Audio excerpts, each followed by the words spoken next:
தமிழ்நாட்டை தொழில்துறை வளர்ச்சியில் முன்னேற்ற வைக்க உதயநிதி ஸ்டாலின் திட்டங்கள். கிருஷ்ணகிரி மாவட்டம் சூளகிரி ஊராட்சி ஒன்றியம் சென்னப்பள்ளியில் 26,082 கோடி மதிப்பில் 10 ஏக்கர் பரப்பளவில் உணவுப் பொருட்களை பதப்படுத்தும் குளிர்பாதன கிடங்கு அமைக்கும் பணி நடைபெற்று வருகிறது. அதன் கட்டுமான பணிகளை அமைச்சர் உதயநிதி ஸ்டாலின் இன்று ஆய்வு செய்கிறார். குளிர்பாதன கிடங்கின் கட்டுமான பணிகளை துரிதப்படுத்தி விரைந்து செயல்பாட்டுக்கு கொண்டு வர வலியுறுத்தியுள்ளார். அவருடன் உணவு மற்றும் உணவுப் பொருள் வழங்கல் துறை அமைச்சர் சங்கரபாணி, நாடாளுமன்ற உறுப்பினர் செல்வகுமார், மாவட்ட ஆட்சியர் உள்ளிட்டோர் உடனிருந்தனர்.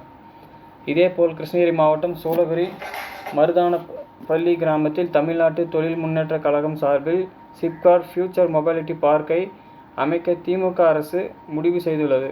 சுமார் 300 ஏக்கர் அளவில் அமையவுள்ள அந்த இடத்தின் கட்டடம் அமைப்பதற்கான வரைபடத்தையும் இன்று அமைச்சர் உதயநிதி ஸ்டாலின் நேரில் ஆய்வு செய்தார். இது தொடர்பாக அமைச்சர் உதயநிதி ஸ்டாலின் தனது ட்விட்டர் பக்கத்தில் தொழில்துறை வளர்ச்சியில் தமிழ்நாட்டை இந்திய ஒன்றியத்தில் முதன்மையான மாநிலமாக அயராது உழைப்பேன் என குறிப்பிட்டுள்ளார். ஓகே ஃப்ரெண்ட்ஸ், இந்த நியூஸ் பிடிச்சிருந்தால் நம்ம சேனலை லைக் பண்ணுங்கள், ஷேர் பண்ணுங்கள், பெல் ஐக்கனை கிளிக் பண்ணுங்கள், நம்ம சேனலை மறக்காமல் சப்ஸ்கிரைப் பண்ணுங்கள். தேங்க்யூ.